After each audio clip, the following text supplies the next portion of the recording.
Hello students, welcome to Gyanjyoti coaching centre. Gyanjyoti coaching সেন্টারের পক্ষ থেকে তোমাদের সকলকে জানাই আরো একবার স্বাগত। তো স্টুডেন্টস, আজকে আমি যে বিষয় নিয়ে পুনরায় তোমাদের সামনে চলে এসেছি তা হলো দ্বিতীয় চন্দ্রগুপ্ত সম্পর্কে আলোচনা। তো আলোচনা শুরু করার পূর্বে তোমাদের একটা ছোট ইনফরমেশন দিয়ে রাখি যে তোমরা যারা এখনো আমাদের সঙ্গে যুক্ত হওনি কিংবা যুক্ত হতে চাইছো, তারা উপরের এই দুটো নাম্বারের মধ্যে যে কোনো একটিতে যোগাযোগ করে আমাদের সাথে যুক্ত হতে পারো।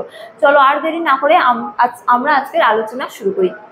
তো আজকের আলোচনা হলো কি দ্বিতীয় চন্দ্রগুপ্ত সম্পর্কে আলোচনা।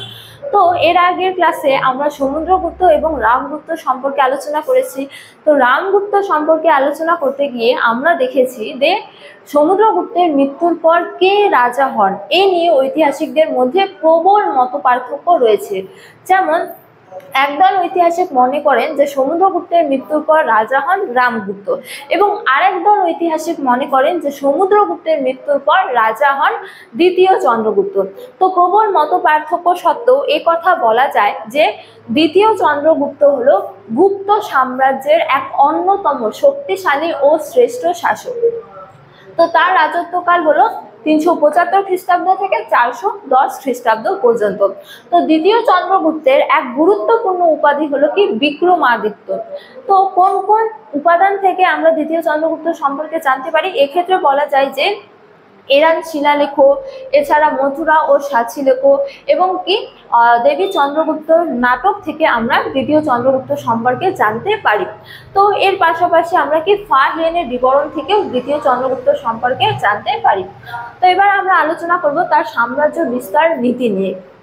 তো এই ক্ষেত্রে বলা যায় যে দ্বিতীয় চন্দ্রগুপ্ত সাম্রাজ্য বিস্তারের ক্ষেত্রে দুটি নীতি অবলম্বন করেছিলেন। প্রথমত কি যুদ্ধ বিজয় নীতি, অর্থাৎ যুদ্ধের মাধ্যমে সাম্রাজ্য বিস্তার করা, এবং দ্বিতীয়তম হলো হচ্ছে যে বৈবাহিক সম্পর্ক স্থাপনের মাধ্যমে সাম্রাজ্য বিস্তার করা।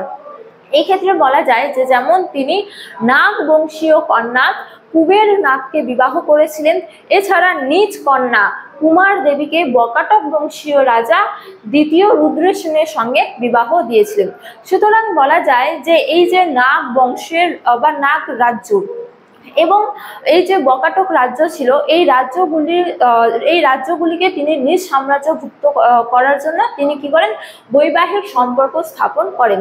তো এর মাধ্যমে তিনি বলা যায় যে তিনি পূর্বে বাংলা থেকে পশ্চিমে সিন্ধু নদী পর্যন্ত এবং উত্তরে হিমালয় পাদদেশ থেকে দক্ষিণে নর্মদা নদী পর্যন্ত তিনি নিজ সাম্রাজ্যভুক্ত করতে সক্ষম হয়েছিলেন। এবার আমরা আলোচনা করব তার এক অসাধারণ কৃতিত্ব নিয়ে। তো বলা যায় যে দ্বিতীয় চন্দ্রগুপ্তের এক অসাধারণ কৃতিত্ব হলো কি শকদের বিরুদ্ধে যুদ্ধযাত্রা এবং শকদেরকে শোচনীয়ভাবে পরাজিত করা।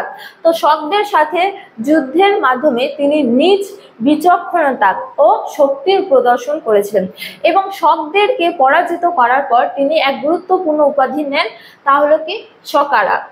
ঠিক আছে। তো বলা যায় যে গুপ্ত বংশের বা গুপ্ত সাম্রাজ্যের এক শক্তিশালী প্রতিদ্বন্দ্বী শকদেরকে তিনি পরাজিত করতে সক্ষম হয়েছিলেন।